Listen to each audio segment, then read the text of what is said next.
Greetings, adventurers, and welcome to Double Advantage, a D&D show where half of us have no idea what's going on at any given moment. It is complete and utter chaos, but guess what? We love it. I am your Dungeon Master, John, and along with me are my beautiful friends. Let's go ahead and get them introduced, starting with the one and only Mr. 305. 305? You don't know who Pitbull is? Worldwide. Come on now. You don't know who That's Mr. straight over my His head. name's Mr. Worldwide. Not Mr. Didn't know America. who Ludacris was either. Yeah, Oh, you're right. Mr. World. Oh, that just went straight over my head. I thought that was gonna be a hit of a joke. I thought that joke was gonna fucking smash. Damn. Nope. Mr. 305 in the Nope. motherfucking building. It's me, but yeah, it's your boy Blazing Torchic out here playing Melon Sakuro, the wood elf rogue, with his ever so lovely psychic daggers, knives, whatever I decide to call them on the day. You know him, you love him, he's doing backflips, he's jumping, he's teleporting, he's using his lovely helmet to do stuff against fire creatures, and he's overall having a great time, and not getting burnt. And I'm still sitting in my pity because my Mr. 305 joke sucked ass. Anyway,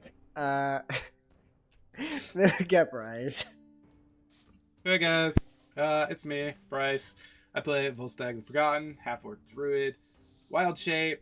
Yep, that's about all you need to know. Yeah, good enough. And last but certainly not least, we got Sam. Mr. Worldwide. Thank you. I play a sad old dwarven man who decides to take naps in the middle of every fight he's been in so far. Just a little one. He's sleepy. Yeah, we call it a power nap because I arise stronger than before, like a phoenix from the ashes. That's all. Right, there you go. Some little motivation there at the end. So, links for all of them down below in the description. Go check them out. Show the love and the support. And speaking of the love and support, go support the artists of the show, Renny, Texas Bitch Ninja, and Carl Uber. Without them, none of this would be possible. So go ahead. All the links down below. And I have heard that Renny is officially back with a store. So, that will be in the link. Go check it out. It's a good time. And, yeah, I think if there's nothing else to look forward to or announce, there's a lot to look forward to. Is there anything else anybody would like to say? I'm just doing some live editing right now because my camera was off, but Now you're good. just ignore that. Alright. I was gonna say, Oh shit! Bryce went blue there. Oh, no, his And camera's Bryce back. is Now dead. I'm dead. Bryce is dead. I've All never right. seen that like no camera thing. Yeah, it's still recording. I just accidentally closed out the app. No, you're fine. Okay, so, because I think I forgot to do it last time, and I think I remember that I forgot to do it last time, I'm gonna do a little dice roll to see how this That's right. Yeah. goes, because I think I forgot to do it last time. And so, Natural one. it's another natural. For you guys at home, you don't understand. I rolled 4 natural ones already, and we just started. So, yeah. Someone's power is going out in the session, is what I'm hearing. Oh no, not again. Like no, not no, not we've already like had yeah, that. like last session wasn't an indicator of anything. Let's Yeah. hope not. No, it's just lost power. Windows shattered. Yeah, that was. Been sick pretty much since that session. Was that last week? It was 2 weeks ago. Okay, I was gonna say like, there's no way that was last week because that felt like forever ago. All right, well, with that out of the way, let's go ahead and get into the next episode of Double Advantage. So, in the previous string of episodes, the Lightbreakers have been tasked by Lord Xavier Lotus, the Baron of Snowcaster, to partake in an excursion to the volcano side village known as Losai. To one, give Volstagg a chance to speak with the Ember Maiden, the leader and ruler of that land, but to also aid Lotus in his pursuits to bring them into the safe arms of the Empire, and in exchange, he would help Sakado with some stuff with Kalsang, trying to bring them down. And in this unity, and alongside Awen, their new dwarven paladin friend, they made their way forward to the city of Taragos to check up on them after the earthquake. Seed saw that they were seemingly fine in retrospect, and after talking to Tidemaker Runa Ness, they went on their way to the village of Losai, where, upon arrival, they saw the barren, dried landscape of a corroded, eroded, and corrupted land that smelled of sulfur and was dried up. Buildings on fire and large lava elementals reaching forth, bringing down Alwyn and doing a considerable amount of damage otherwise to everyone except Volstagg, who just went up. A very caca, motherfuckers. Lightning bird, thunderbird, firebird, everything. And upon that, bringing back Alwyn from the clutches of death trying to pull him, eventually met the Ember Guard, the skilled wilderness explorers and scouts that work directly under the Ember Maiden for the village of Losai, and told you that they had been relocated to a shared community space in the village of Serivolk. Fuck, I can't pronounce that very well. This kind of rough and tough society that has kind of just been making their own here, and a deal was struck between the two as they both mutually not respect but fear each other in this odd unity, a symbiotic relationship of unseen proportions, so to speak. And after coming face to face with the Ember Maiden herself, Volstagg learning a thing or two about your powers and coming into them, and the weird, unique nature of your mother's sacrifice that she instilled in you. And the nature of your power is still a shocking thing for the Ember Maiden to grasp, but nonetheless, she saw that in you, and also saw darkness in the two of you, and let you know that your attempts at pushing through it are seen and could prove fruitful if continued. And as Volstagg blacked out for a split second, because, that's my way of explaining things. Realistically, you just started processing things. An orc man, half-orc to be specific, came out and requested your presence to the chief, which you begin making your way out as the Ember Maiden waved you off, and you continued forward closer into the center of the village of Sverrivolk.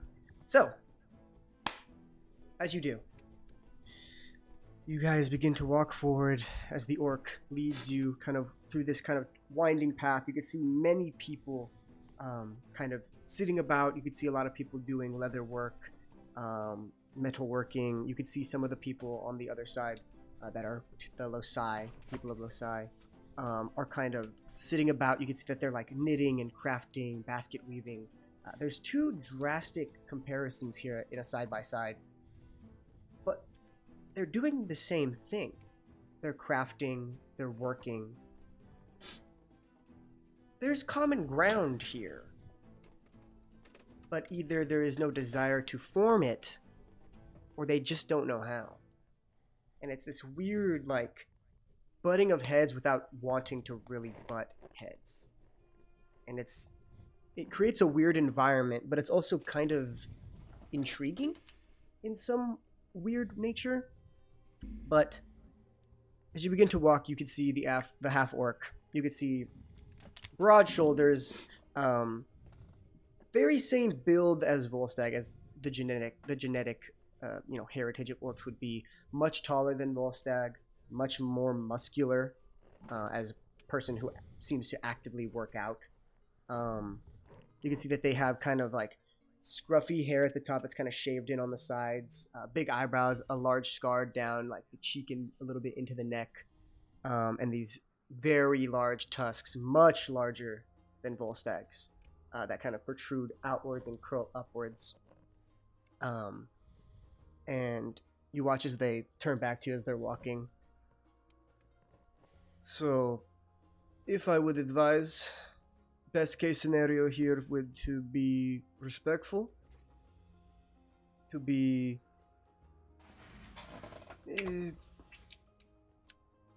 how do I put this? probably just only talk when spoken to. Probably your best bet. Kind of looks around for a sense of understanding. Just kind of... Okay. Well, my name is Zol. I presume if you're to stay here for a long time, I will be someone you communicate with regularly. But if you're not to be spending a lot of time here, I don't know your business with the maiden, so... But... just... watch yourselves. The maiden holds equal share of authority here, which I don't agree with, but even though you may be welcome visitors on her end, doesn't necessarily mean that the chief wants you. So, you will be judged accordingly, so don't fuck it up. And continues to walk you forward. You can see as Zol is kind of pushing through the leathers and straps on the shit. Torchic just died. I know. I was like, I just. It's because of the nat one. I'm starting to think that maybe that's he's offline. Yeah, it's just some died. There he is. Hello. There's the natural one coming into play. I made that joke. Let's go. He made Yep. Sam just fucking made that joke. Jeez. I was gonna say, I was like, what happened? Discord just closed. Fucking. That's happened to me a couple of times recently. It just closes and then reboots. It's because of Elon Musk. Yeah. Fuck. Okay. So as Zol's walking through, he's kind of wearing these like large straps of leather armor and furs. It's kind of got I wouldn't say it's got a similar style as Volstagg. It's just like the kind of the furs and the leather straps. It's very nomadic. It's very tribal. It's very nature based, which makes a lot of sense. As you know, you grew up in a fucking cabin in the woods. You know, so there's a similarity there. And so he's kind of walking through, and as you begin to make your way closer and closer to the center of the village, you begin to see a crowd has formed. A crowd of maybe 30, 40 people that are kind of all blocking this main thoroughfare. And you begin to, Zol begins to kind of use his lumbering form to push through and carve a path through these people. Not necessarily roughly, but you could tell that there is a presence that this man has that is just walking through, creating a path for the three of you to walk behind. And as you begin to walk through this carved path, you begin to see people are meeting you with these strong gazes, these long judgmental looks that are curious as well, but they're also looking at you kind of in a judgmental fashion, are not looks that you are new to. Whenever you walk through the city of Snowcaster, you get a glance like that. This, though, is different. Rather than it being judged based on how they perceive you to be in a monetary way, this is more so of a analytical judgment of your strength and your prowess. They're more so looking at you on a physical level rather than a monetary and like a ethereal sense. And so you begin to carve through. You walk through. Most of the people here are wearing a similar thing as Zol. Furs, leathers. You can see some metals kind of scrapped in there, metal pauldrons with spikes. Typical what you would think of as tribal warrior type of attire. And you can see as Zol leads you to the front, and as you make your way into the front, he stands the three of you in a line and stands next to you. And you look forward and you see this large stone throne that has these large these large wooden spikes protruding from the back of it. 5. Boom, boom, boom, boom. All coming out in this large thing. Kind of like a hand almost. But this one's kind of up more. These large wooden pikes, so to speak. Almost immediately, you can see Volstagg. The tips of the spikes have a very dried, dark kind of brown maroon color. You presume anybody who is sensed to be a traitor, their head ends up right there on that throne. And you can see there's small streaks of blood that drip down and are dried. And as Zol stands there, he looks over to you and he says, if you know what is best for you and you wish to make it out alive and not with your head on the spikes, just follow exactly what I do, out of respect, and you will be fine. Yeah? Good. Understood. Also, take out your weapons, it will be necessary. You'll understand. You watch as from his back he takes out his great axe, and he's currently just, he has it in the ground, he's currently just holding it. You can see that it's this long metal, long metal shaft, whatever, with the axe head on the other side, and then on the back of it, there's another smaller axe head for, backwards swinging motion, like a very metal pike at the top. It kind of looks more so like a halberd rather than an actual axe, but you could tell that the axe blade is much more pronounced and prominent, therefore being an axe. And then the large spike at the top. That doesn't look like it would ever really be useful. It's like only, that big. But his weapon out. So do you follow and take your guys' weapons out? He's just holding it. He's not putting it down, he's just holding it. Well, Yeah. if I could bring up my weapon for a sustained period of time. I mean, you do have just short swords and daggers that you could pull out. Yeah, I'll yeah. just pull out my daggers. Yeah, I'm gonna pull out my halberd and my short sword, but I do have a light hammer. I'm not gonna take that out. Okay. So short sword in one, halberd in the other? Yeah. Okay. And Volstagg. I pull mine out, and I say Calisay. Okay. You pull out shing from the sheath, you hold it, and you say the word and you kind of pulse with the blade as the sparks. The storm begins to swirl inside with a wrathful vengeance for whatever it is your enemy perceives to be. And that those sparks begin to kind of curl up your arms and are there pulsing in this kind of swirl. And every so often, out of your eyes. As you just hold the weapon, everybody kind of looks around. There's some gasps. There's some heavy orcish grunts. You can see there's a little goblin girl who's standing next to you. That's kind of like eyes wide, gleaming, looking into the blade with a very vivid, childlike curiosity.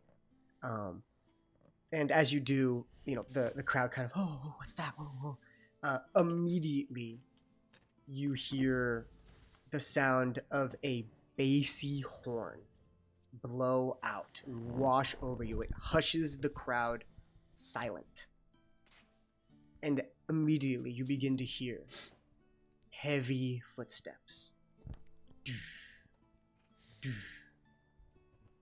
Almost in tandem with the sound of the horn itself. And as this is happening, with the sound of the horn, with the sound of the footsteps, you begin to see the crowd begin to chant. They begin to... It's almost like a performance. It's these loud chants in a very rhythmic manner. It's very musical. It's a very different kind of culture. It's kind of invigorating. It's interesting to approach firsthand or to experience firsthand. And as this is happening, you can see approaching from behind the stone and wood throne. You can see this almost hulking figure begin to lumber forward, once again in tandem with the horn and with the chants, each step kind of emitting this kind of boom, this vibration into the ground. And the throne itself is kind of on this uplifted platform.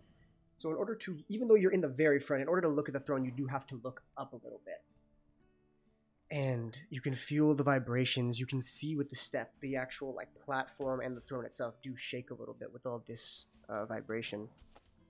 And you can see as this big figure approaches, you watch as he begins to sit into the chair. And you see this orcish man, long, dreaded hair that goes down to about the mid back, pure white as snow and ice. You see a long, well, not a long beard, but like a pretty nice beard that is tied very taut into a knot.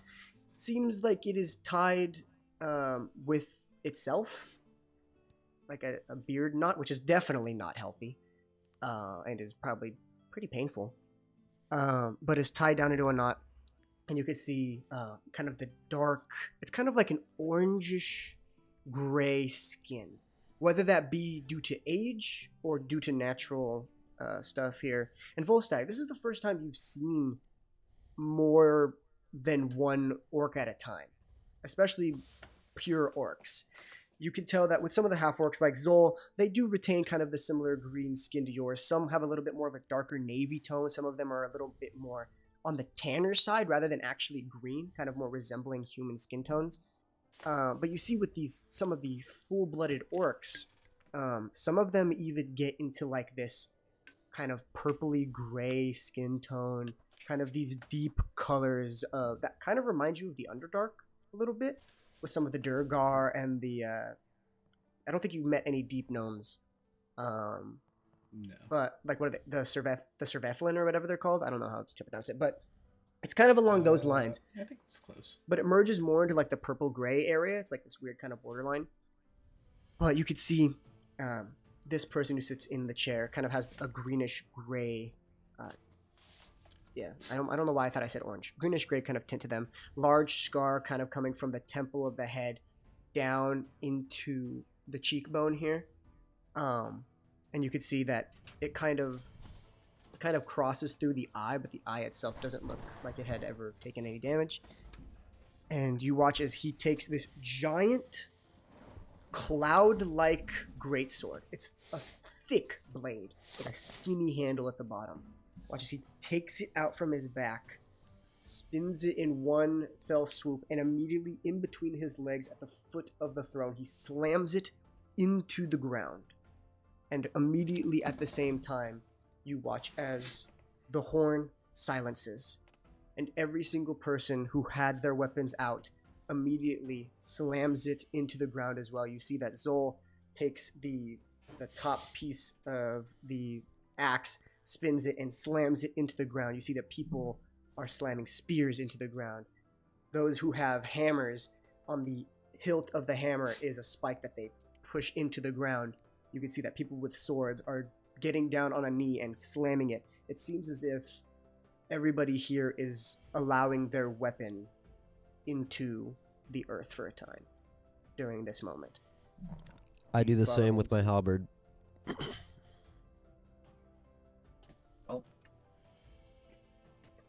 Okay. And then you, Volstagg.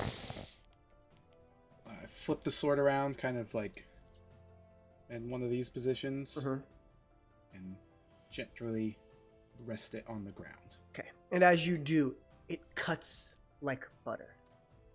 Straight into the ground, and as you place it into the ground, with the spark still emanating off the blade, you can see, all of you, a familiar sight of flowers blossoming from the entry point. Not too dissimilar from when you put the sword back in Caesarius to revive it of its lush nature. Whilst the blade itself has no nature-based powers, aside from the lightning, it seems there's still a piece of Caesarius and the Lumen Grove within. And as you do, you place it in. The crowd hushes, it goes silent. And you see the orcish figure. I have realized that in my brain I have created M'Baku from Black Panther, and that's okay with me. I'm 100% down with it. And you see, I'm just waiting for everybody to start going. Ooh, ooh, yeah, ooh. yeah. So the crowd, that's kind of what it was like with the chanting, but it was less like the guerrilla vibe and stuff like that, and more kind of just like a natural But markedly distinct copyright. Yes, this is not M'Baku, this is Bamaku. Let's just get that out of the way. No, I'm just kidding.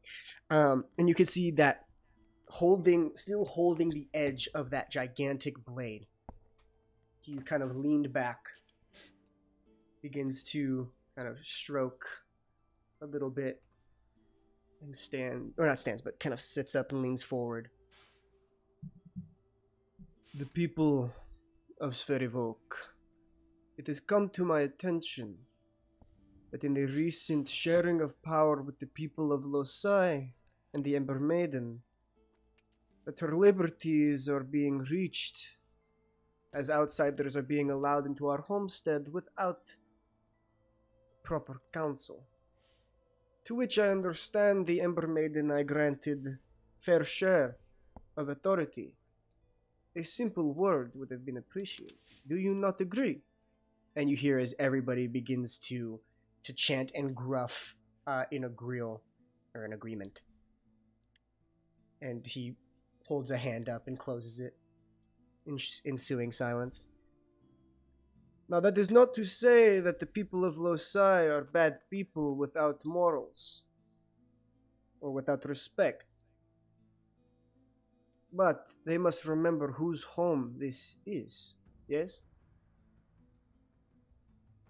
Now, despite working for the maiden, who is good people, it is my job as the leader of this tribe and as the chief to make sure that my people take top priority. So, these people who have been brought into our homestead will be judged accordingly. And if I do not deem them worthy of their presence, they will either be executed or they will be asked to leave. That choice will be made by them.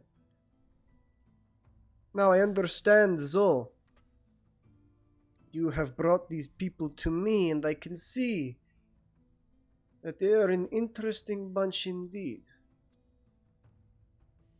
Now, Zol, if you may, and you watch as Zol kind of steps forward, picks up the axe, straps it to the back, walks up to the chief, and kind of turns back to you with a hand forward.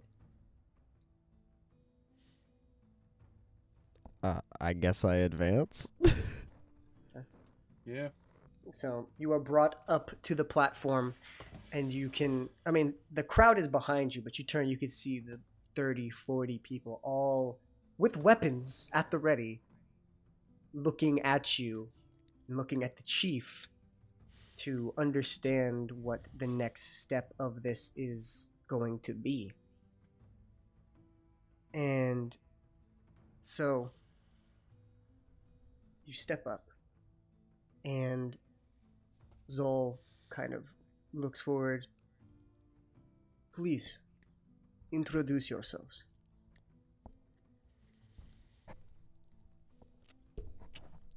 I guess I'll go first. I take a knee. Do I still have my halberd and my short sword? Yeah. When Zol went up, he took his weapon with, so you presume that is what you're supposed to do. Yeah, I'll put him on my back and stuff. Sheath my sword and whatnot, and I'll take a knee, and I'll put a hand over my chest, and I'll say, "I am Owen," and then I gesture to Volstagg. I just stand there, still with clarity in hand, kind of look the chief up and down, and I put my hand across my chest with clarity, as like this. Mm-hmm. Give a bow, and I go, "I am Volstagg, champion of the Wild Mother."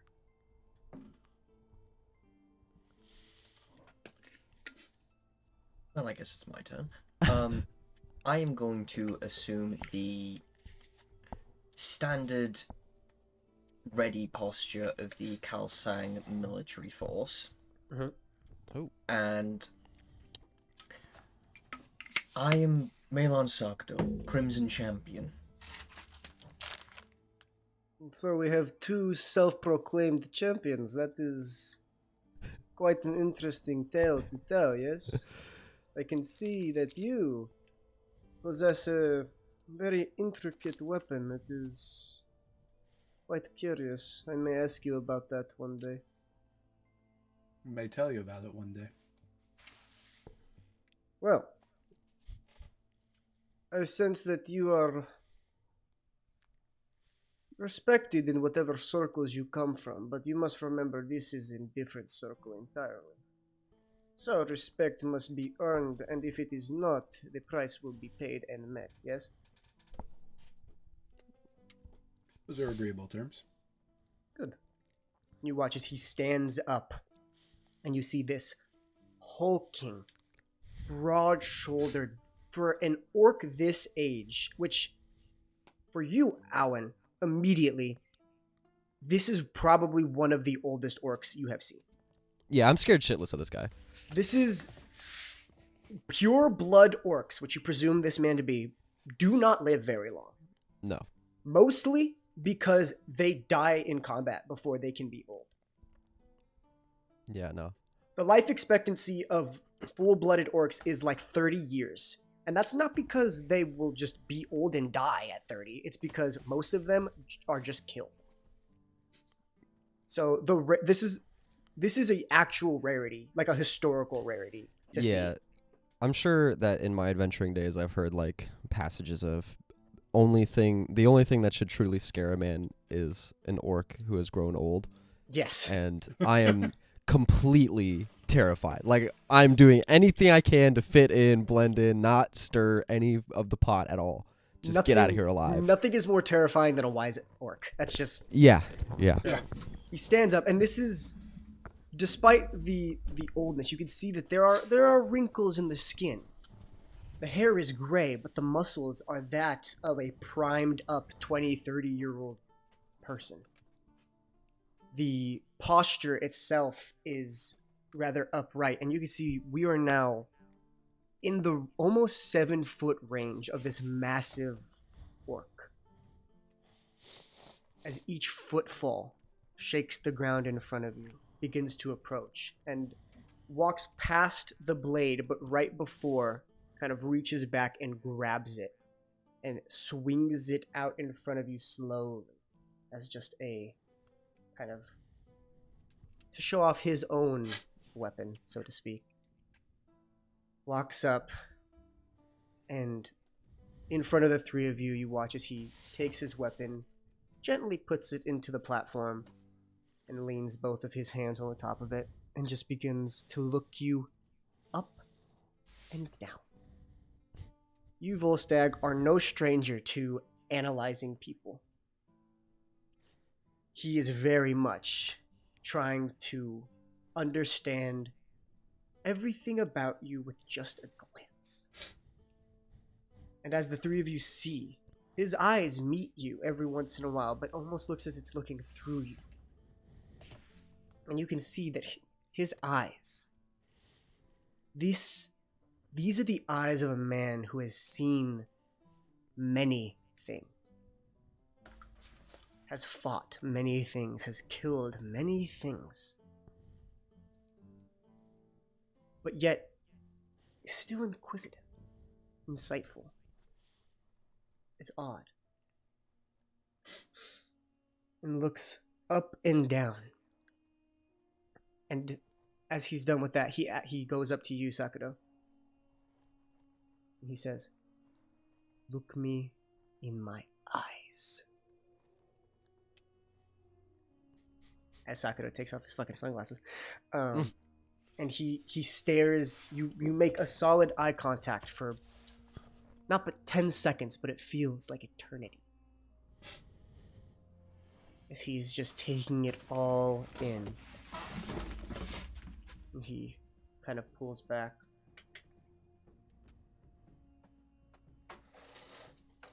You have passed my test.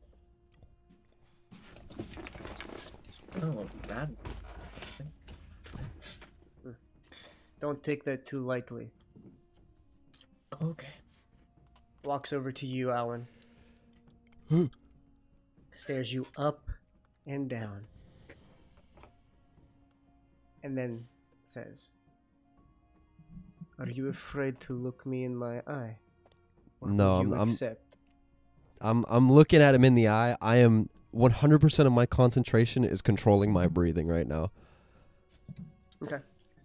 And as you look him in the eye, there is an ounce of respect, as he can tell that there is a factor of intimidation, so to speak. I know it's not like it's a loose kind of, not a fear, but just kind of like a, this could potentially be dangerous if I fuck this up. Yeah, that's exactly what's it. Yeah. And with that ounce of respect, makes a solid eye contact with you. And exactly like how I described it, it feels like eternity, but it is only 10 seconds, maybe less.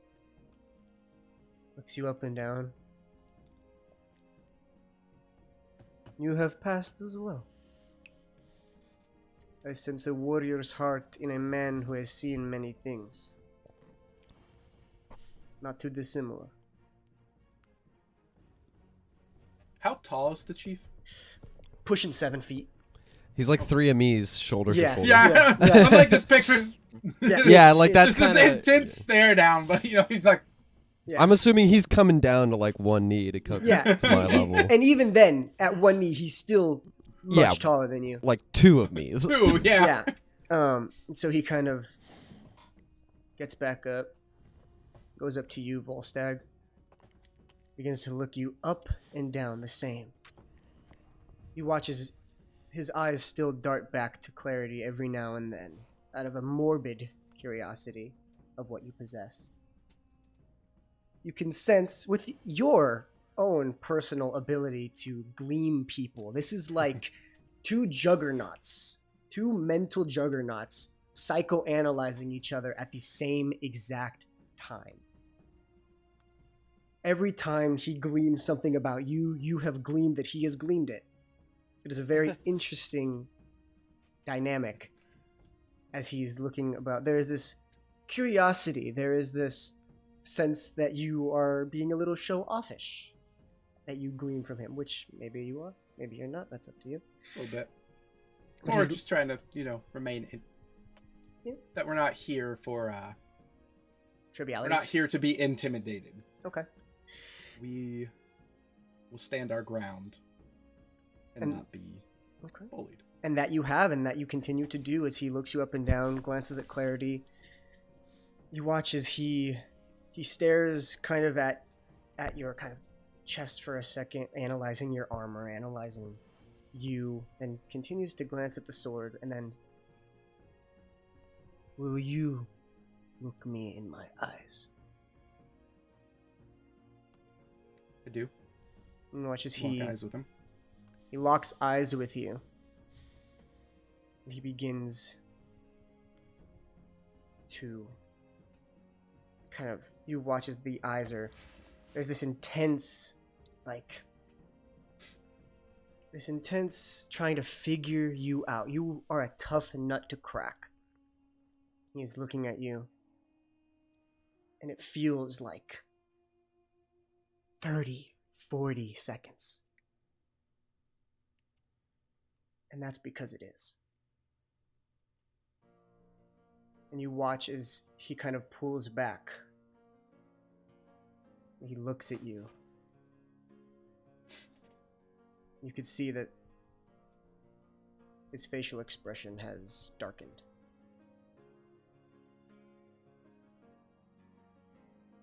And you watch as he grabs you by the shoulders with a vigorous intensity, with a hot fire burning in his eyes. And he rips from your chest the bear totem. Where did you get this? I do not respond with words. I respond with a thunder wave. Well, okay, campaign's over, guys. Okay. Oh no. Okay. Oh no. Okay. That's a DC save, right? What is it? Is it 16 now? Just the first level, but Okay. it is con 16. Con 16. Oh no. Okay. Yeah, he passes. Of course he does. Yeah, with an 18 Yeah. plus He's an stuff. orc. Yeah. Okay. But he takes half, right? Oh no. Yes. Yeah. Oh, yeah. no. Okay. All right. Why'd you go for the bad totem? Wait, Okay. what's the range on Thunderclap? Do we all have to save? No, because it's a square, so he can put it literally in front of you guys. Oh, gotcha.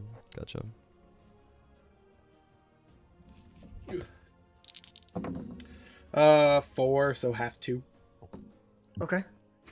So he takes 2 points of damage as... So what does it look like as he rips the totem off of you? What is the immediate, like, move? Volstag's face just goes from calm and collected to just... If his skin could turn red, it would be red. And he slams his hands together. Okay. It was more of a show of intimidation rather than an actual attack. Okay. And as you clap, you kind of... It's almost like you kind of clap with clarity in your hand. You clap right directly in his face. I mean, it's up a little bit, but right directly in his face, and you watch as he doesn't even blink. Ooh, I don't like this situation one bit. I reach my hand out, grab the emblem. I go, "This was my mother's. Release it now, or face my blade." Make an intimidation check with advantage. I am. I will also turn my blade towards Jesus him. Christ, stay on the desk. Nope. please. Nope. I ain't. Nope. This Alan is where. is not participating. 18. 18? Volstag's my boy. Oh, Yeah, shit, yeah. I got, hold on. I got advantage, you said. Yes, you do. It's a 16. 21. 21. Okay, and then Ooh. do you have that aura where people get advantage or like get pluses to charisma, Alan? Or is that yeah, your divinity? No, it's my aura of protection. Including myself, my allies gain a charisma mod to saving throws, so they all get +3 to my saving. It's a saving throw, so technically it doesn't. Okay. So, you reach forward, you grab the totem, and now you are holding it alongside him, and you are beginning to pull, and you watch as he's not even trying. He's got a solid grip on it, and you are pulling as hard as you can, and he's not even attempting to budge. But you have your solid hand on it, and you watch as those words ring out at the fear and anger burning inside of your chest. You guys can see that clarity is almost like where before the sparks kind of just curl up the blade. You watch as the blade's kind of out towards the ground. It's sparking to the earth itself out of frustration, and the blade itself is fully engulfed in the storm. What used to be a glassy blade with a storm inside is now a dark gray blade that is sparking with the intensity of a storm that is wanting to kill. And as those words ring out, you can see what was a hardened face immediately drops and becomes serious. And you watch as he lets it go. I take it back.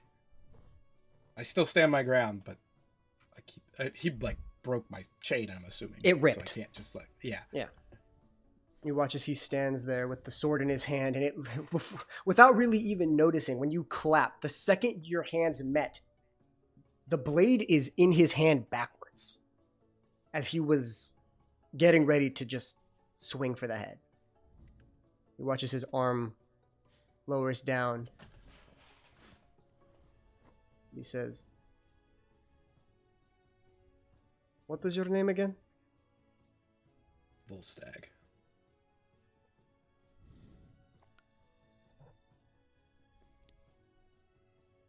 My name is Volstar, the mountain. And I think that you are my son. And you can see that he's just got this blank 1,000-yard stare as he's putting pieces together of a puzzle he did not know was there. And he just drops the blade as it clatters among the ground. And the people in this crowd are confused in this awe of silence. And he just looks at you. I knew those eyes looked familiar. I couldn't place it. Volstagg's just... There's just utter shock There's no words. What is it called when you just like lock up completely? System shock? Yeah, basically. You just, blade still drawn, hand still gripping, just no emotion. Just reeling through everything that has just been spoken. And you watch as Volstar, the chief, turns to Zol and says, "Cease this meeting. Let everyone go home." And you watch as Zol kind of turns around and kind of addresses the crowd. "The chief is done for the day. Everyone go home, return to your families, and enjoy the rest of your days. We will meet again tomorrow." He watches everybody kind of with like curious, like, "Whoa, what's going on?" Like they begin to disperse as the three of you stand there with the chief of the Serivok tribe.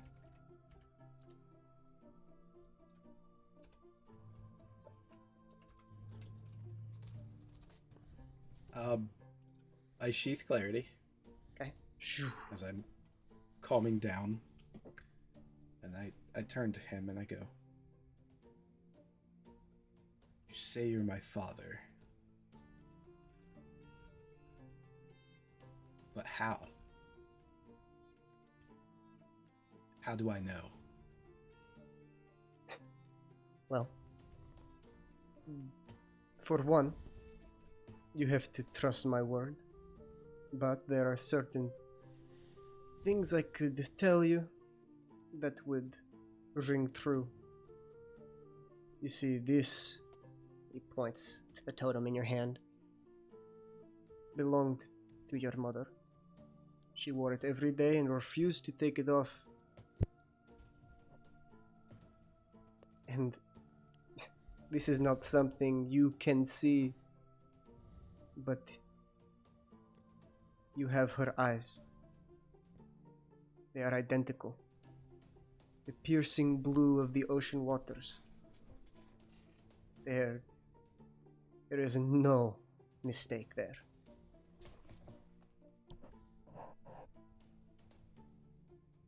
Then answer me this. Why are you standing here, and yet she is buried? And you watch as immediately there is this deep sense, for now that everybody is gone, there is still that hardy exterior, but the face of a stern, strong leader has died. And you can see that he is in deep regret. "I did not know she was dead. That is unfortunate to hear. How long ago did she pass?" 20-something years. She died as I was born. And with that, he can't even look you in the eye anymore.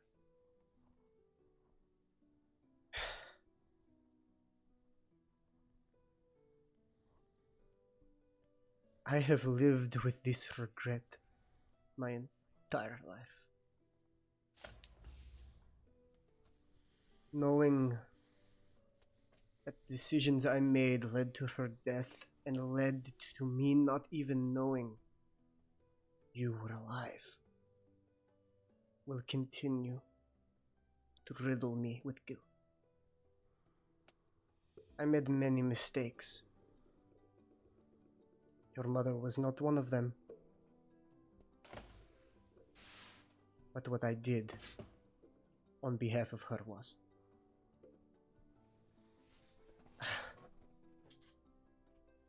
Shh. You watch as he begins to cry.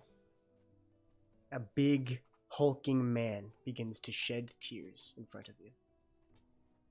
And as they are dripping down his face, he sits back in his chair.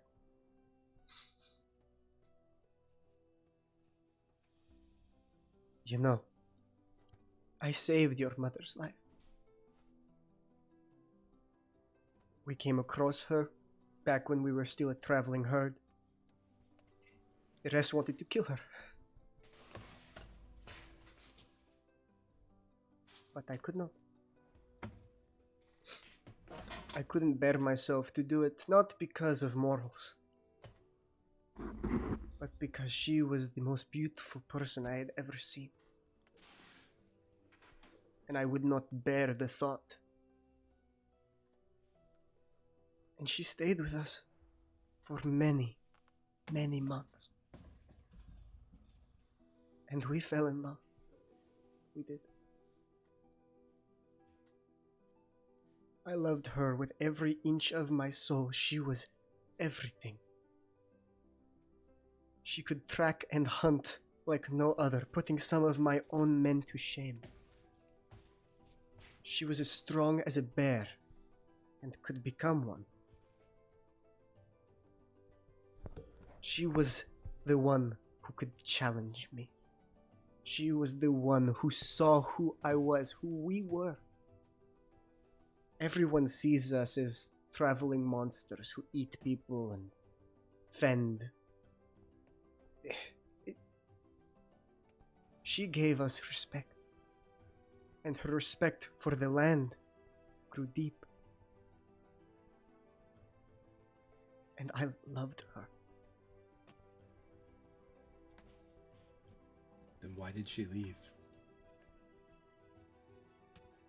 She failed to tell me, or chose not to tell me.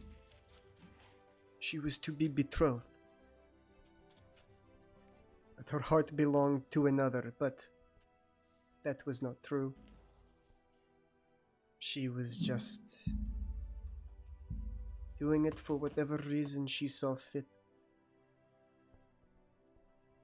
And I felt betrayed. She did not lie to me, but she withheld, and to me, it felt like she broke every ounce of trust that I had. And like an idiot, I didn't even bother to fight for her. I let her go. The biggest mistake that I have ever made was letting her go. I reached my hand into the bag of holding and pull out the crossbow bolt and slam it against his chest, like flat, not like, stabbing it in. But, I kill him. One of these motions, not one of these motions. Very different, yeah. And I'm just like, it was a bigger mistake than you think.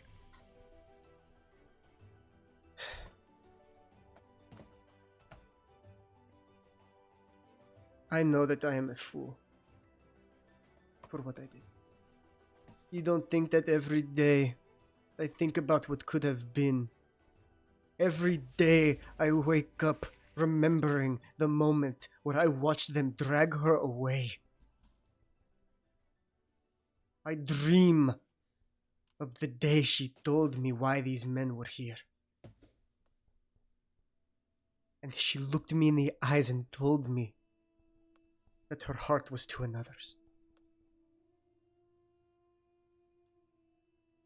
Every waking moment, I think about what I did. Knowing that if I would have just said something, anything, she would be here. You would have been here, and we would have been together. With your arrival here, do you not think that makes this 5 times worse for me? I'm not saying you did not endure your own hardships, because I can't imagine what it is like to live without a mother and a father. I had a father. Well, that is good. I thank the man for doing that. His honor runs deep, and I'm certain wherever he is, he has achieved his glory. I know that I have failed you by failing your mother. I understand that. When But- I said I had a father, did you think I meant the one that our mother married? My mother married? I certainly hope not. No, it was not. I just wanted to clear that. Because I have didn't mean all those words if it was that guy. But now that I know it is not that guy, he hopefully is somewhere worthy of his presence. He's buried next to my mother. Where he deserves to be. Rightfully so.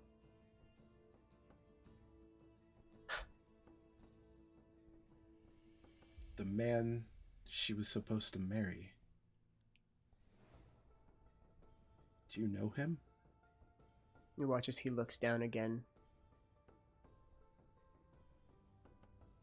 I was blinded by my own rage and insecurity.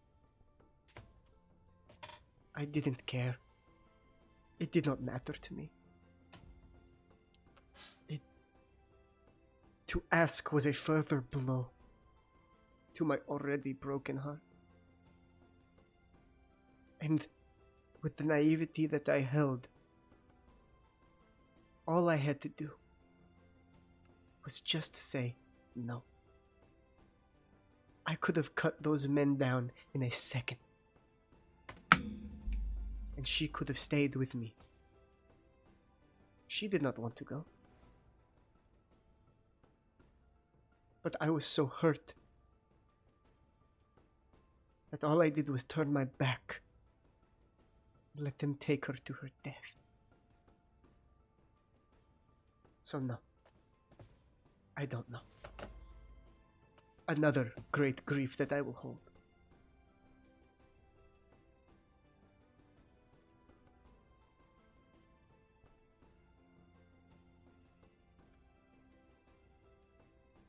I'm assuming my hand's kind of still pressed up against his chest with the crossbow bolt. I clench my fist around it and present it to him. You watch as he grabs it, which to him is like this. Yeah. Not really, but he holds it. Why do you show this to me? This is one of the darts Hogan, my surrogate father, pulled from my mother the night she passed.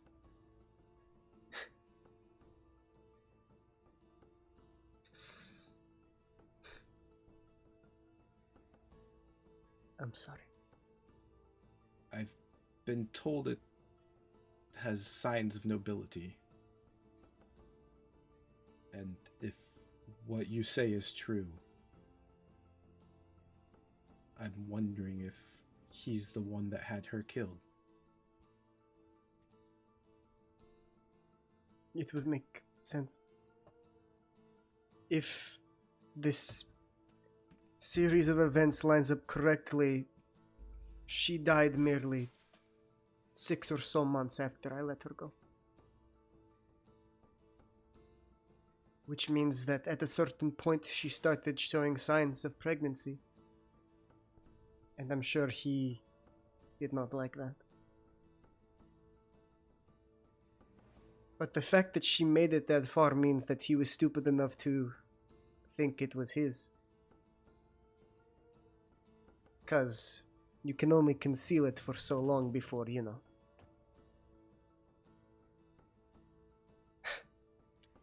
I'm sure he would have figured it out sooner or later. And I kind of like look at my green skin.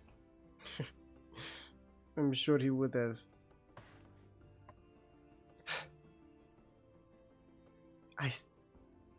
I did this to you.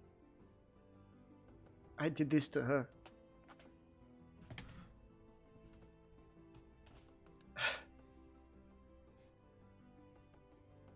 She did not deserve the fate that she met. All because of my ignorance and my...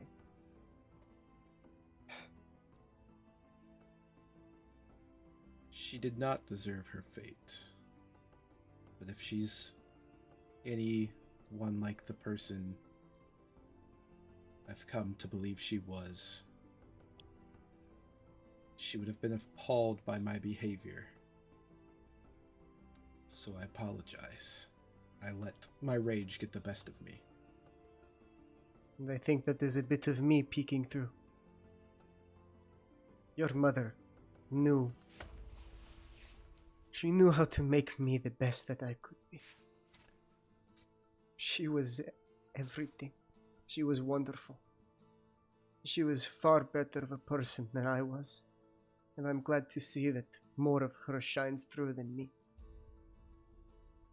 And I apologize as well. As many of my actions over the last 30 or so years, she has probably frowned upon. I'm not the man that she made me to be.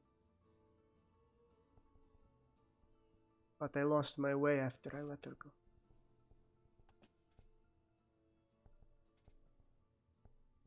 You would have loved her.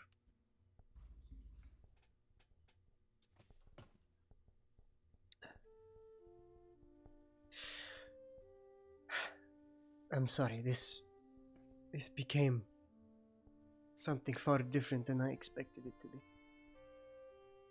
You're telling me. But that doesn't change the fact that we are here for a reason. It's to save your people and the people of Losai. Not Losai. Yeah, Losai. What? You watch as he wipes the tears and kind of stands up straight. What does the Ember Maiden have you doing? She believes there's a portal open in the volcano that is causing all of this. Wow.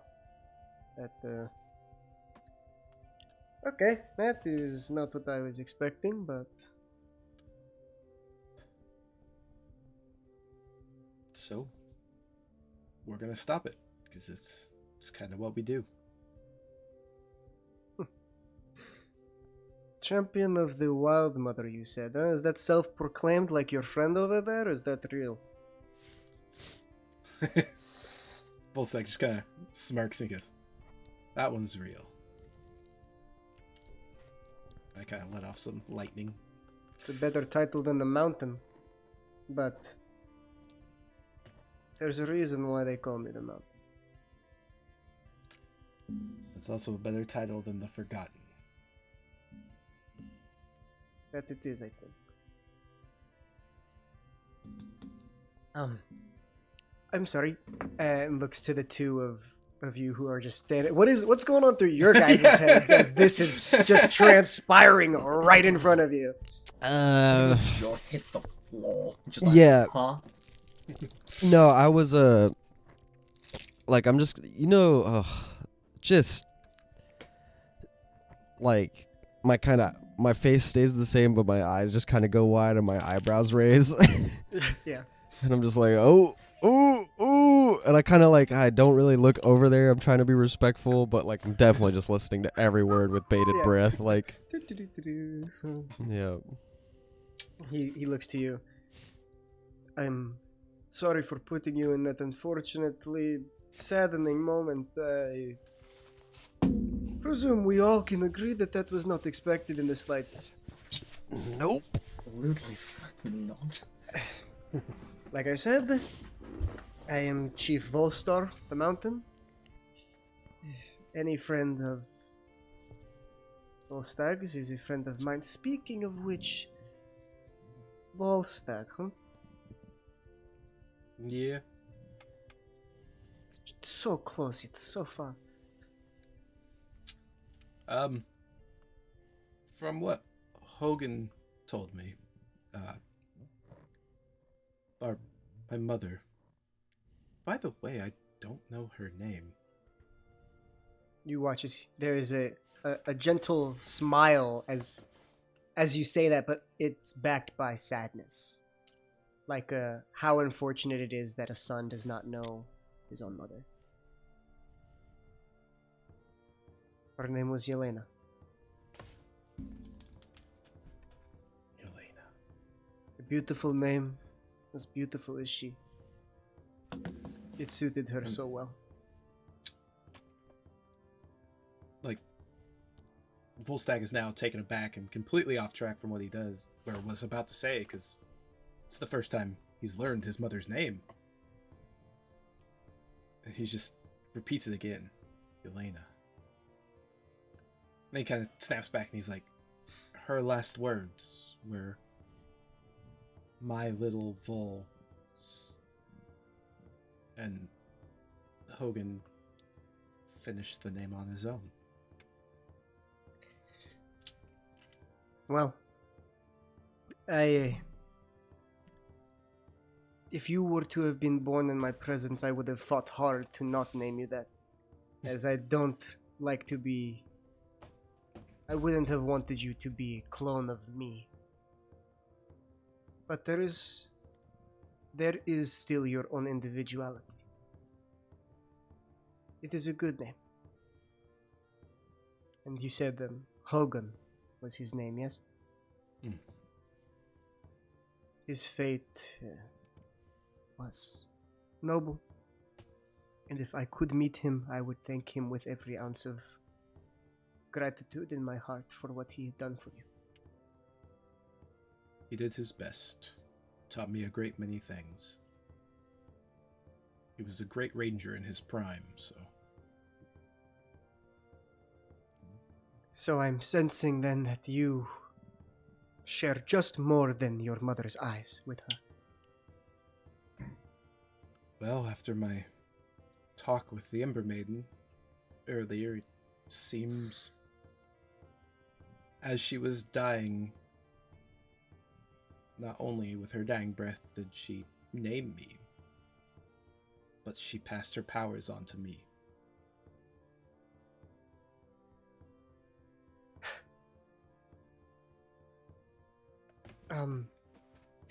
This is maybe a weird question. Is the totem all you have of what is left? I have a shirt or a shawl or something, right? Yeah, shawl. Yeah, the shawl with the initials in it. Mm-hmm. So now you know that the Y is Yelena. I reach into the bag of holding and pull out the shawl and hand it to him. She loved this thing. I always said that it was too bright and colorful, but she loved her greens and blues.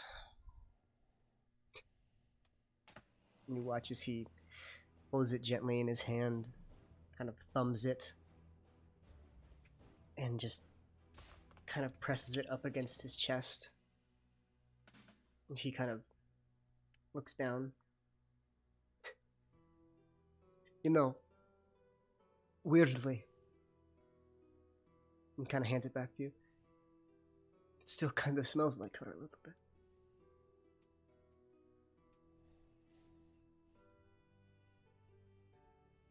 You watch as he... Yeah, Torchic's weirded out by this. But I mean, it was in a box for years, so I mean... That is weirdly. Very same. Yeah. And so he hands it back, and he can see the initials. It's like sewn in. She was all sorts of handy. Knew her way around the land, knew how to make anything. She was crafty. She was a crack shot with a bow and arrow, too. I'm very sorry you did not get to meet her. I am as well.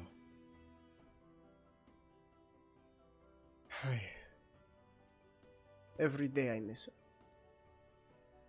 I had hoped that she was somewhere living a life, maybe unhappily or happily, but at least living a life.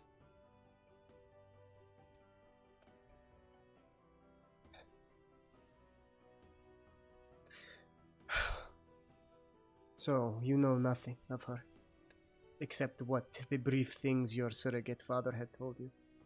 Yes, I know. I don't know where she was from. I don't know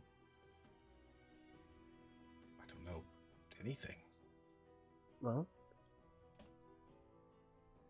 I got to know her pretty well. She was from Snowcaster. She's from Snowcaster. Yes.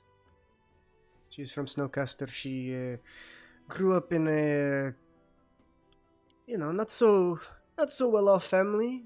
She gained her magical prowess when she was young. Her affinity for nature always stuck well with her.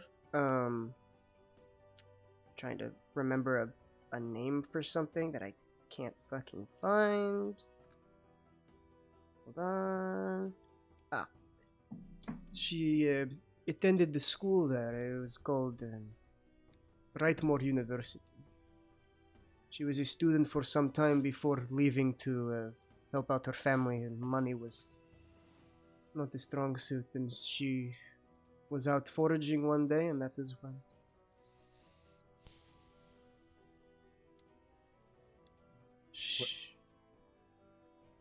Do you know if her family's still there? I don't know.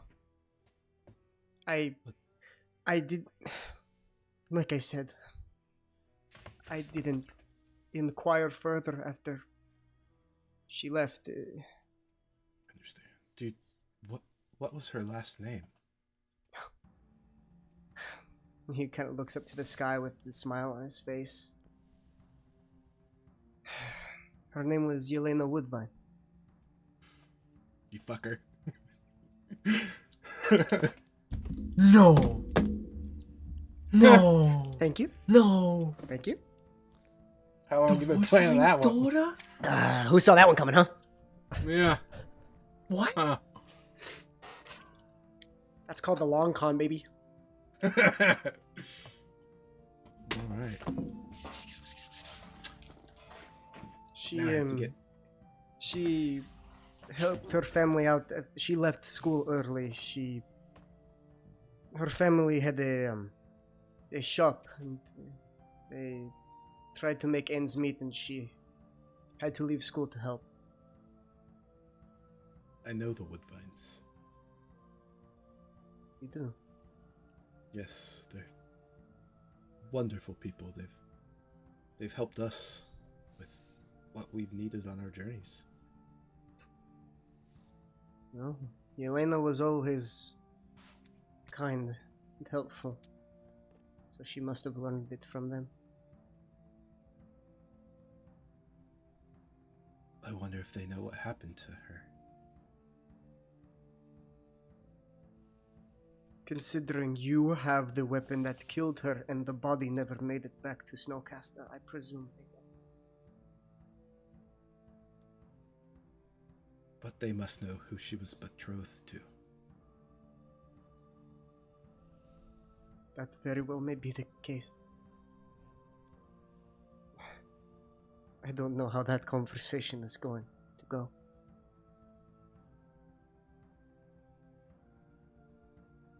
But it cannot be worse than what I am feeling right now.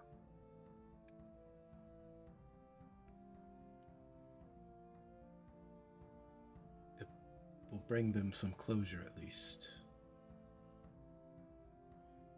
Yeah. And maybe help me bring about an end.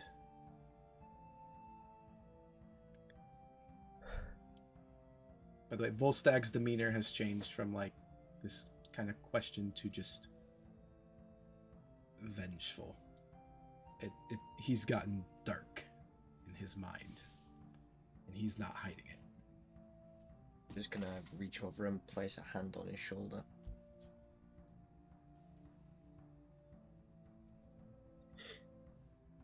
Well, you have He just friends to help you. I'm glad you were able to make a place in this world for yourself. It is not easy. it hasn't been, but it also hasn't been the worst life. I guess that is all one can hope for. It seems you've kept your people safe from the current events? I do what I must. I do what I have to, and even if it means collaborating with less than ideal co-inhabitants. I have no personal problem with the people of Losai, but culture clash. It's not good for morale. I understand, but there's no reason to not be allies, especially in a time like this. Well, if she trusts you to do this for her, I have no choice but to reason with her. You all seem very capable. I sensed from each of you there is a warrior's heart.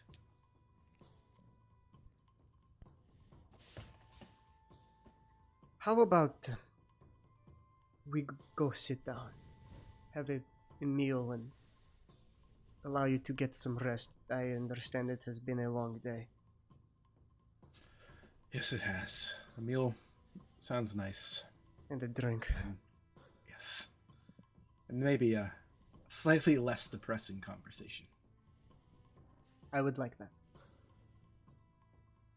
You watch as he picks his sword up from the ground and sheathes it behind his back. Follow me. You can stay in my home if that is comfortable for the rest of you. Okay. This way. You watch as he kind of cracks his back and stands up straight and begins to trug along forward towards his homestead. Whew. Been sitting on that for a minute. Anyway, you begin to make your way towards his homestead. It's a very quaint, kind of tent-like exterior. You can tell that they used to be nomadic, but it seems like all they have is kind of like the nomadic type of like tents and quick little sets up, but that they're kind of more of a permanent fixture here. There are kind of some like wooden walls that are kind of built around it to kind of keep insulation, stuff like that. Kind of opens it up, and it is this wide, much larger than the Ember Maiden's quarters, that has a couple of cots and like a big chair and a long table, kind of like those like in Skyrim, the long Viking like tables where they all feast at, kind of like one of those. But it seems like not many people are really ever in here, so it seems kind of useless. And then there's over in a fireplace a pot that is currently being heated up, presumably a stew of some kind. And he begins to set out bowls for everyone. You can make yourself comfortable. You can stay as long as you wish. I know that from what you said about this portal in the volcano that you're probably gonna want to leave very fast, which is acceptable, but also you take as much time as you need. I know it has been a last rough couple of hours. But enough of that. He kind of pulls the kind of cauldron-like pot off and kind of places it on the table, and you can see that there are burn marks all over this table of how many times he's just placed a hot pot on a wooden table, and begins to ladle out this dark, thick stew. It smells fantastic, and upon tasting it, it's delicious. It's rich, it's meaty. There's like no vegetables in it, but it's basically just meat in liquid. Less liquid. It's kind of like a gravy type of thing, but you get the point. It's very good. And he's sitting down. So, this is weird. I'm not new to this at all. I'm not one for conversation, but I do wish to know about your life, what you have gotten yourself into. You make friends. It's good to see you. Made friends by chance, but yes. Well, you can see that he's kind of, he doesn't really know what to do. It doesn't seem like he's the type of person for small talk. He's kind of just like eating and like with a mouth kind of full and like a stain on his mouth. He says, what is the biggest monster you have slain? Oh, I don't know how to do this. trying to think size-wise. What is the biggest? The basilisk, maybe? Or most threatening. It doesn't have to be anything. If we're going most threatening, it has to be the damn plants. I don't know. The Catoblephus were. I'd say we dispatched the Catoblephus quite easily. What the hell is that? Knowing what we know now, they yes, could have knowing killed what we us. The Catoblephus is think of a cow and Okay. then stretch its head. Like a whoa, what? Yeah, and give it a long tail with like a club on the end. Science has gone too far. I don't think that was science. And then Mother Nature is really weird. And then as Sakado was saying, we fought a couple plants that eat people. You fought ET plants? Okay, well... they're just plants. It's plant. Fought some ghosts. Fought some zombies. Fought the basilisk. Ooh, that is very good one, yeah. They reside very much in the mountains, so that makes sense, yeah. Have you encountered the creatures that roam the area surrounding Losai? Those Yes, giant we did molten. fire things. Yeah, Renny? the big lava monsters, yeah. Yes. Took out 2 of those not long ago, actually. That's pretty good, This actually. morning. Oof. Yeah, you look a little rough there, little one. Are you okay? I'm all good. Don't worry about me. Okay. Listen, I know, I could tell, you seem very insightful. I get it. Old orc, very, very scary. It's okay. Listen, I just have a very strong sense of self-preservation. So when I am in a situation that could even possibly be endangering, I just like to keep myself on my toes. And I respect that. Sometimes he takes a nap in the middle of battle. Sometimes I He do does do tend to that. fall asleep. I get very tired very quickly. I think it's narcolepsy. I need to have a doctor look at that. I was going to say that seems like maybe you should have a medical practitioner look at that, but there are none here, so sorry. Yep. That's been my issue for the past. I look at my wrist where there is no watch. If watches have been invented in this universe, and I say for the past 60 years, but I'll get there. Dude, is that a Rolex? Nice. Very good. Cool. Fantasy Rolexes are invented in this universe. Perfect. So Yes. say, does he just have like a sundial strapped to Yeah, his it's a wrist? sundial. Wait, that's kind of sick. Yo, that would Rolex, not that function. Rolex go hard, brother. Give me some. It's just a Casio, Yeah. a Walmart Casio, a Oh, G-Shock. Dude, that G-Shock go crazy, man. But yeah, so he says, those are all pretty good. Yeah. Ooh, we fought those angry firefish in the Underdark. Oh, yes, Firefish. we did. Never seen anything like it, but we saw a lot of things we'd never seen anything like in the Underdark. The Underdark is some shit. Yes. Oh, tell me about it. The Underdark is one of the nastiest, weirdest places I've ever been before. It's just tunnels for miles. It's dark. There's no sun. All the creatures want to kill you. I mean, You I'm go technically bald. part creature from Underdark. You go what? You go what? Bald? Bald. You went bald? Had it stress? You did go bald and you got a turtle shell. I forgot about that. What the hell did you get into in the Underdark? Some either weird drugs or whatever magic the nature did. Have you ever heard of a myconid? No. You know what though? We were traveling still when this had happened, but one day a giant purple mushroom. It just appeared. It just appeared right next to me. I don't know what happened. We cut it down immediately out of fear, but you know, that was very interesting. I don't know why that happened. Yeah, that's probably on us. Full circle, bitches. I was wondering the second I found out his father was like, was the mushroom? When did the mushroom happen? Yep. It teleported to him immediately. So, good times. Cool. But yes, all good. You seem like you know your ways around, and I'm sure with the might of me and the wisdom of your mother, you have pretty universal skill set in your arsenal. I think so. I've learned some ranger skills. I've learned some druid skills. Sakado's kind of taught me how to throw a knife successfully, though mine are made of ice. Your mother used to do that one too. That was her. She loved to do that. She loved that. I thought it was a little overkill, but you know. They go boom. It wasn't good for the meat. You would hit deer, and then it would freeze the meat, and then explode. Yeah, I've never used it to hunt. Mm. So you turn into animals, yeah? Just like.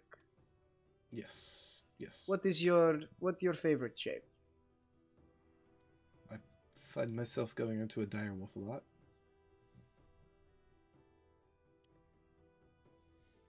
She may have worn the bear totem a lot, but she was usually a wolf.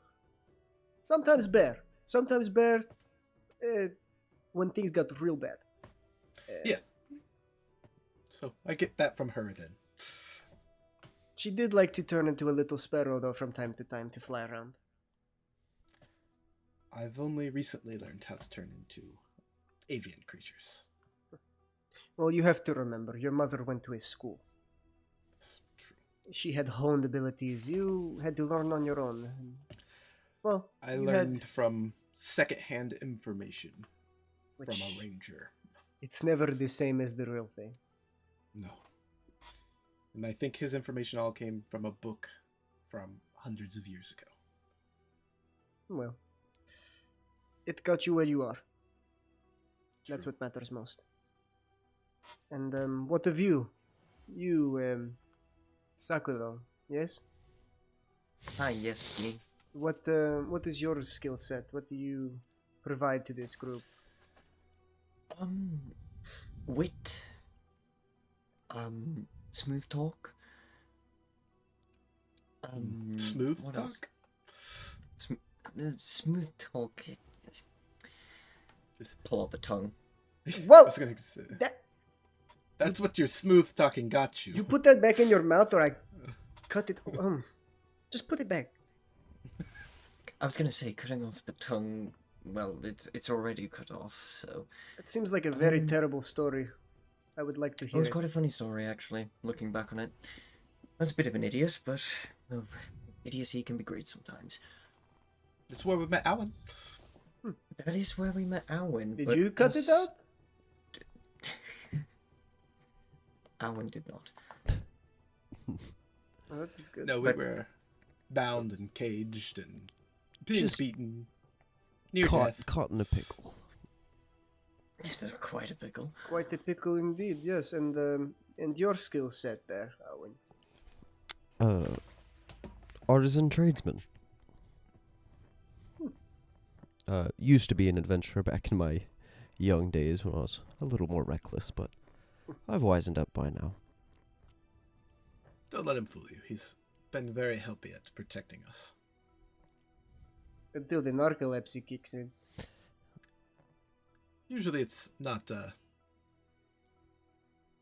it's inflicted narcolepsy from what I've experienced. It comes with the age, don't worry. I probably shouldn't even be alive at this point, but That's the terrifying. I kind of like gesture. I'm like, does that come with the age? Because I find myself thinking that same thing a lot. every so often you start dozing to sleep. I wouldn't say I would fall. I think if I was in the heat of battle, I would not just like fall asleep. But like if I'm sitting down, I should be doing something, and there's nothing going on. I just fall asleep. Okay, so that makes me feel a little bit better. No, it is okay. It's what happens. You know, we can still be big and strong, and he kind of gives you that look. You know, but you know, age does catch up mentally. So It does. It does. But Well, I mean, depends at the point it catches up. I'm pushing 80 at this point. listen, you and your elves, you all. Yeah, your numbers don't mean anything to me. What are you? How old do you say you is? It's pushing 80, I think. Pushing 78. 80. What is that? Like 3 years old? You're babies. You're baby practically. You are like little baby. Watch this. Yeah, orc don't even live 80. The fact I think. Hold on. How old is it? I have this written down because I knew it was going to be important. Okay. I almost 50. Probably won't live another like 10 years if I'm lucky. Oh wow, I'm the oldest one here. I don't think they listen. Dwarven friend, how old are you? Ooh, I think I might have this written down somewhere. No, I don't, because the text pad that was on it got I want to completely say wiped out. I think you said you're pushing like 200 plus. Yeah, I'm an Okay, old I'm the dwarf. No, this is Yeah, an I was old gonna ass say- dwarf, bro. Dwarves live a long time. I should not be adventuring no more. I should be having my little metalworking shop, but here, fuck, I am. So I'm trying to. When did Hogan died around 250, I believe. Yeah. Okay. I'll say I'm the oldest. Let's go. I stopped counting after 200. Every year just makes me feel a little worse when I add one to the counter. That I could understand that. That would probably be pretty degrading after a certain amount of time. But anyway, wait a minute. He looks. You're older than me? He looks at you, Sakura. Yes, That- I am. That is extremely uncomfortable. Yes, I know. It's very upsetting, actually, and I'm very not okay right now. How do you think I feel? Yeah, yeah. But he's your friend, so that's worse. Yeah. Look, my- sometimes friends you are just dead. have to look at him and say, just tell him to act his age. Well, if I act my age, I might need a walking cane. That's good. I like that one. I told He's- you. I he's provide funny. wit. Okay, so you're the comic relief, I understand. Cool. Yes, but I can No, comic get relief. serious. He's the Hey, and I DPS. whip up and I materialize the knife and stab it into the table. Look, I can Oh. do It's already something, gone. Okay. Well, It hits the I table and make then a just mistake like... stabbing it. And then I summon it again. It's just like, I'm not just completely useless. I can. No, he Oh. does help. So you're wizard. Okay, I understand you're wizard. Okay, so... Not a wizard. Got the wizard, got the warrior, got the druid. It makes sense. It's good. Not a It's a very good composition. Yes. Not a wizard. Maybe you could teach some of your magic to some of the peoples here. We don't really dabble in the magic, so maybe you could. Yes, let's inject them with the DNA of creatures not from this level of Earth. Anyway. So I guess this doesn't pertain to the other two, but do you have? I guess you could still. Do you have any questions about anything, whether it be about me or about your mother? I mean, I've learned so much more information today than I've known in the last 20 years. Yeah. I have the biggest lead I've had in my life to find who killed her. I still don't know what I'll do when I find them, but I will find them. You'll know what to do.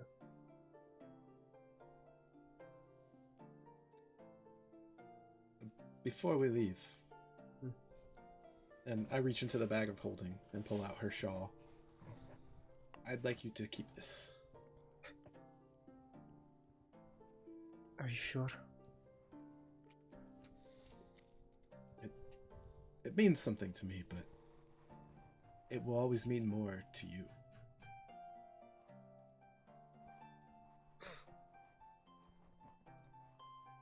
Thank you. Also, do you have a map? A map of the area? Yes. Like of the world or of just this particular? But at least something covering the mountains. Yes, I should. Hold on.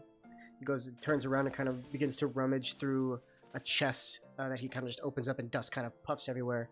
Kind of goes through it. Yeah, this it is not entirely finished. We had well, may he rest in peace. A cartographer that we saved from the wrath of a couple of wolves. He stayed with us for a time, and he eventually succumbed to his wounds. But we have this. Should be useful. I scroll it down on the table, and I trace my finger from where we are to where Hogan's shack would be, and I point to it, and I just go, "This is where she's buried, if you would like to visit."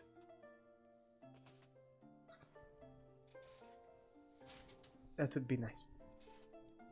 And he goes ahead and he takes out he kind of burns a piece of wood in the fire until it's charcoal black, and just kind of does a little circle around it. Once everything is in the clear, once everyone can safely go back to their own places and I have enough time, I will instill Zol as temporary chief, make my way.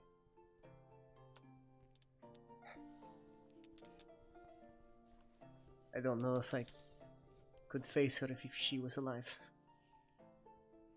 But somehow I find it harder to face the grave.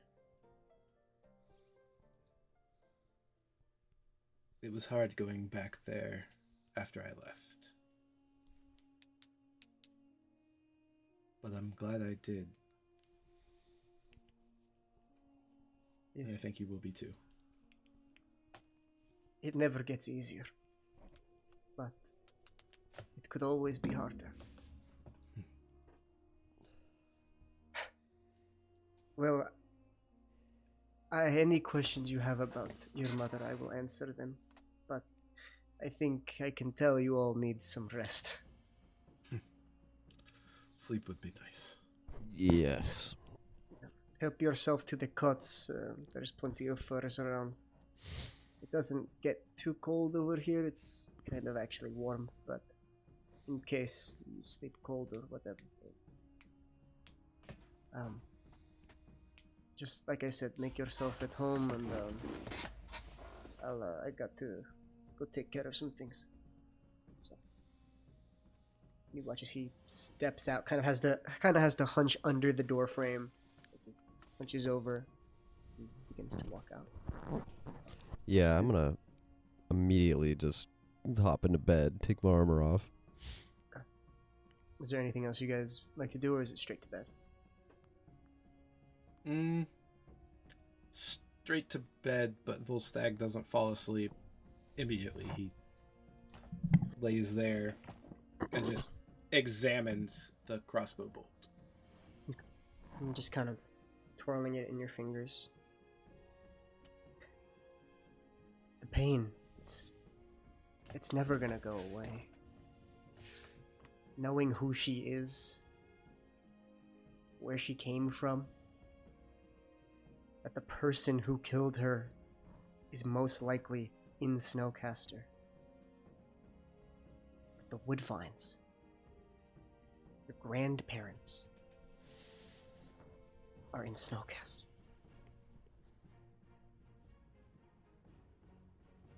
It only compiles and fuels that vengeance inside you. It's almost like you're seeing red.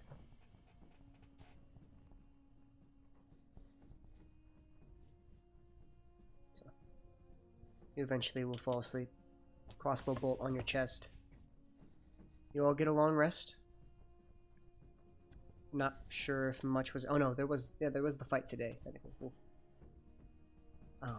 And you wake up in the morning and you can see that there's a new pot currently on the fire, that Volstagg, as you smell, you begin to smell like kind of like a porridge like type of substance, and you can like open the lid, and it seems to be fully ready to eat if you wish to indulge in a breakfast this morning. Yeah. Okay. So, as you all are sitting down around this table eating a morning breakfast, is there anything you wish to do or say before making your way outward?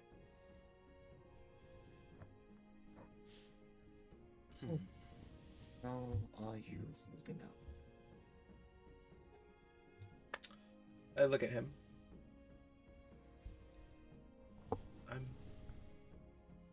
I'm well. There's a lot on my mind,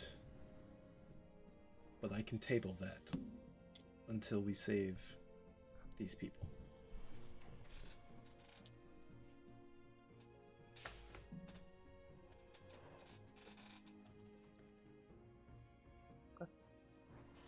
So, where do you go? Yes. We point. Did the Ember Maiden point us in like the right direction? I mean, she just believes that there's something under the volcano, so Okay. the only way is to the volcano. Then yeah, we go. volcano. Okay. Begin to make your way out of the city. You move forward, looking about the divided nature here. Push through the gates, out into the open expanse where you can see the dried landscape of this area.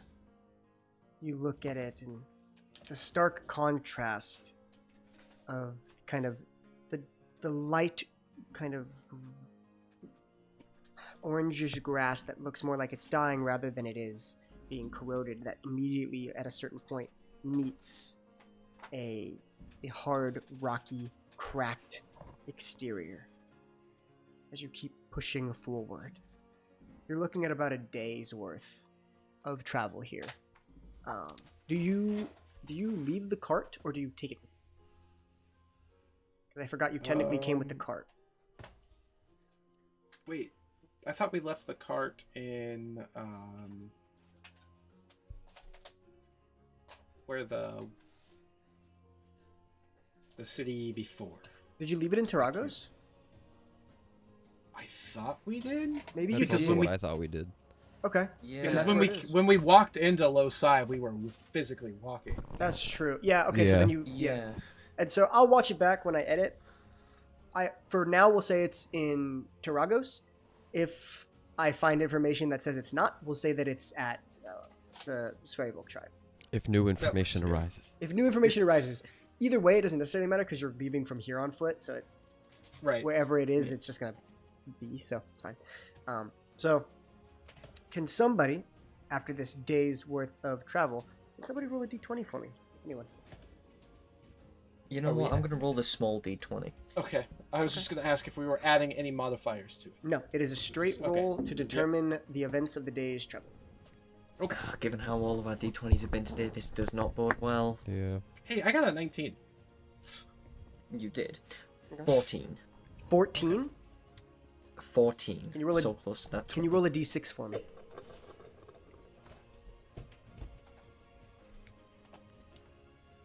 Yes. I can. Cool. 6. 6? Cool. Okay. I'm scared. You continue- travel on foot like nothing ever happened. You continue moving forward. You analyze the area. There's no life around. You keep your eyes out, peeled for something, anything. Eventually, you walk through the village previously known as Losai. And you could see the lava pool still bubbling, still boiling. The buildings have ceased their burning, but they are nothing but embers, cinders, and charcoal. And you push through, kind of look around. Don't see anything. Anything else you wish to do, or you want to keep pressing forward?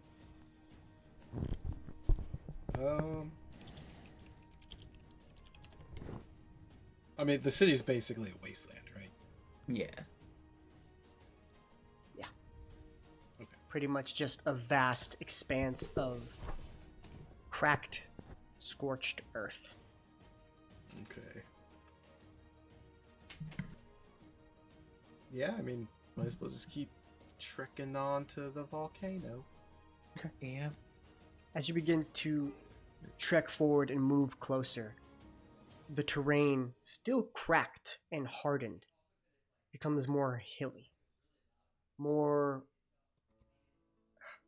uneven, as you sense that the topography in this area is now reaching a weird point where at a certain point, the kind of quakes of the earth have like shifted the points in them, but they have like kind of rounded over as time has passed. And you kind of create these like hilly, like half mountains. But they don't go up super high, but you can travel up them for a couple miles. There's just big, vast, heavy expanses. In Volstagg, with your passive perception, you can see kind of off in the distance, a little bit closer to the volcano, but still kind of far. You can see just this kind of silhouette as the sun is kind of setting a little bit as you're getting a little bit closer. This silhouette of a mountain goat on the top of one of these kind of hilly area. Stop smiling. Why are you smiling? What are you smiling for? It's a goat. He's having Pokemon flashbacks right now. Yeah, he is. Yep. A Go-Goat must have beat him up. Yeah, a go-go must have kicked you in your ass one time, huh? Oh no, Go-Go's got ruined. I have fire types.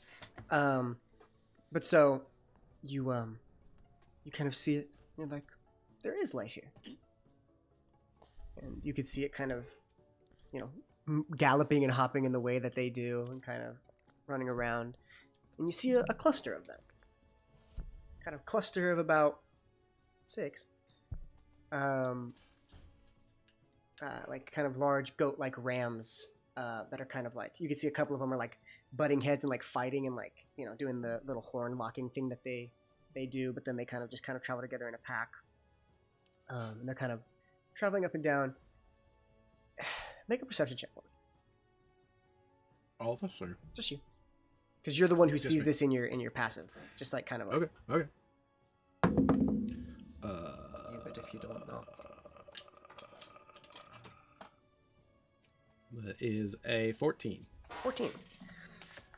Upon kind of a further look, as you kind of watch them go, they kind of are moving towards you a little bit, but also kind of like they're getting closer to you, but not coming at you, if that makes sense. They're kind of coming at like an angled direction. You're looking at them and you're like, okay, yeah, there's life here. It's lovely. But as they get closer, they're not coming towards you. There's no immediate threat, but you can see that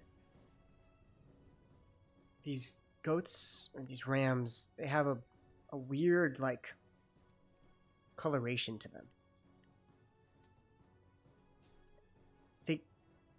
Their texture is weird. They look kind of familiar in a weird way. They kind of have the same appearance of that of the fish you fought in the Underdark. Fuck. There's 6 of them? They're kind of rocky. They're kind of...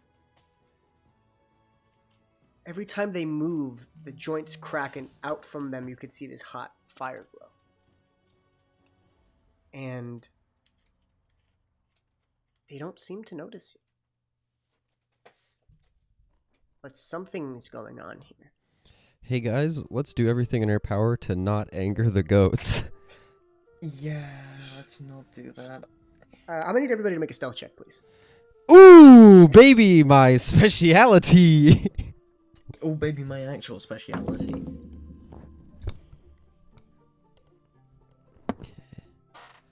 I don't like that look on I Bryce's shouldn't have face. said that. Oh, I shouldn't have said that. interesting. I got an 8, so... Okay, 8. Hey it out. guys. Natural 1. Natural 1 for 12. Hey That's guys. crazy. I also got a natural one. I think that's the most natural runs I've ever seen in a session. That natural one at the top of the game meant something, guys. This is what it Yeah. meant. Why do my stealth checks suck so bad when they need to count? Hey, you rolled a natural 1 and still got a 12. I don't want to fucking hear it. Yeah, I rolled a natural one and got a... A 1, right? No, because I'm in splint armor, so I'm not actually in... Oh, yeah, no, it still is. Yeah, it's still one. Yeah. Okay. Okay. So, wow, how do I thematically make this make sense? So, I'll let each of you describe your failures. Because I don't want to make it seem like your character is, a certain way. I want you to describe how this unfortunate circumstance has happened. So, we'll start with you, Volstagg. So I see the goats.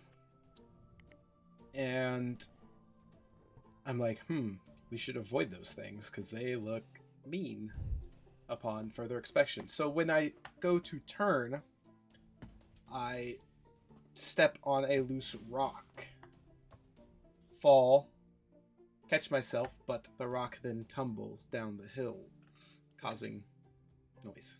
Okay. So so Volstagg creates a small little rock fall. Sakuro, how do you fail at this?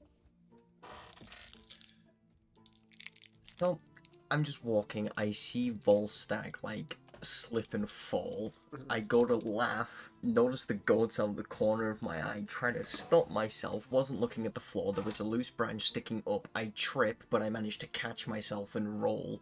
But while rolling, I, land awkwardly and just go, oof! Okay. So, out of Volstagg's failure, you begin to chuckle, but not paying attention. You trip yourself and fall flat on your ass. Owen, what happens to you? I have never been in a situation where I've had to be stealthy before. Mm-hmm. And as an adventurer, I always just remove myself from those situations or de-escalate the situation with words. So, in this situation, I'm thinking about it, I'm analyzing. I'm like, I'm already pretty small. If I just crouch down a little bit more, I should be good, right? Mm-hmm. Yeah. So I just crouch down about half a foot and then just kind of saddle along I got this. And that's my stealth idea. Okay. You just hunker down and crouch. And with the culmination of all this noise, you watch as all 6 of them turn their heads at you.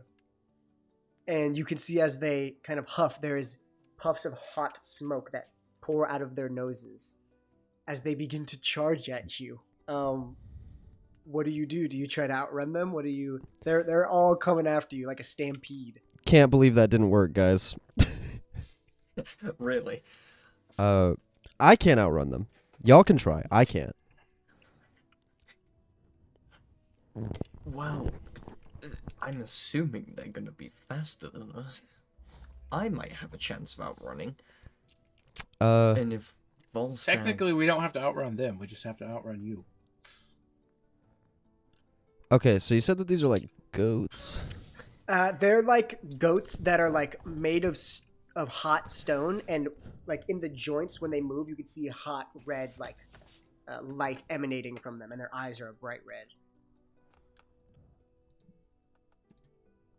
Why are all of my fucking spells against humanoids? Ugh. Because paladins just want to control humans, I guess. I don't know. How bad do these things look? Can I just do a light? Yeah, sure. You can make a quick little You can make a. I don't know. Perception check? Nature check? Whichever one of your choice. I'll let you choose. Perception or nature. Glowy red eyes usually means bad. You have red eyes. What'd I say? Perception I have or an nature? idea. Yeah. Instance. I cast hallucinatory terrain. Ooh. Very interesting. I don't think I've Wait. ever seen that spell used. I definitely haven't. What the I've actually used this spell as a DM before. All right, hallucinatory terrain. Hallucinatory terrain. Okay, so. Okay, so problem with this: the casting time is 10 minutes. Son of a bitch. I forgot about that. Can I divine sense real fast? Yeah, absolutely you can. Are they celestial fiend or undead, or is the hallow spell being cast? Celestial, fiend, or undead, you said? Yeah. None of them. Nice. Okay. It does Can not- I do a quick survey of the land, see if anything else is around here that is that? Yeah, make a quick perception check. Okay. That's gonna be at 11. Nothing else is peeking the radar. All right. And now can I go down the stack and roll that nature check for these bad boys? Yes, you can. Okay, that's gonna be a 16. 16? Yeah. They don't... They themselves, if you single one out, doesn't look to be that strong. They seem to have the... They seem to have the normal strength of a regular, like, goat or ram. But... Let me see. Let me check one more thing, actually. I wish to check. They are... So they are of the giant goat variety, which is a natural creature that exists, like a direwolf. So they're much bigger than your standard goat. They're more like the size of like a ram.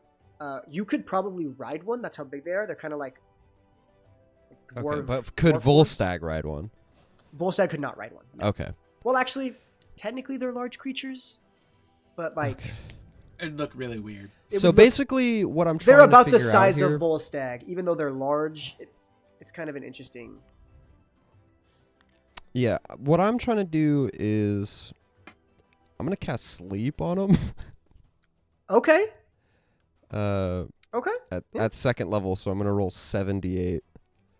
78. Okay. Go ahead and roll. That might do it. Okay. 7 I mean, if they have plus 56 7, HP. 14, 14. 18, All right. 24, 29, 35, 41. That's 7. So 41 HP can be effective. Yeah. So out of the 6, you watch as they begin to sprint towards you. You immediately cast sleep, and you watch as 2 of them just. Okay. Hey, that's good. That's good. 4 is better. But they're still running after you. Are you battering down, or are you laying chase? I'll probably just hunker down with my shield. I have an AC of 20. Yeah, I guess. I'm gonna throw up fire shield and kind of brace. Okay. Oh, And cool. On I'm fire going to goats are jump. going to be coming at us. It protects him from fire. That's the cool thing. Okay. It either protects me from Oh, fire or gotcha, ice. gotcha, gotcha. Yeah, it I protects was him from thinking either of, fire or ice. I was thinking of a wall of flame. Yeah. That'll be funny. Wall of fire. They just run right through it. You watch it. So those 2 fall asleep, and it's like, what the fuck? But they begin to keep laying chase to you as you kind of all just like hunker down, shield up for Owl and Volstagg. You're kind of just standing there, probably holding clarity, I presume.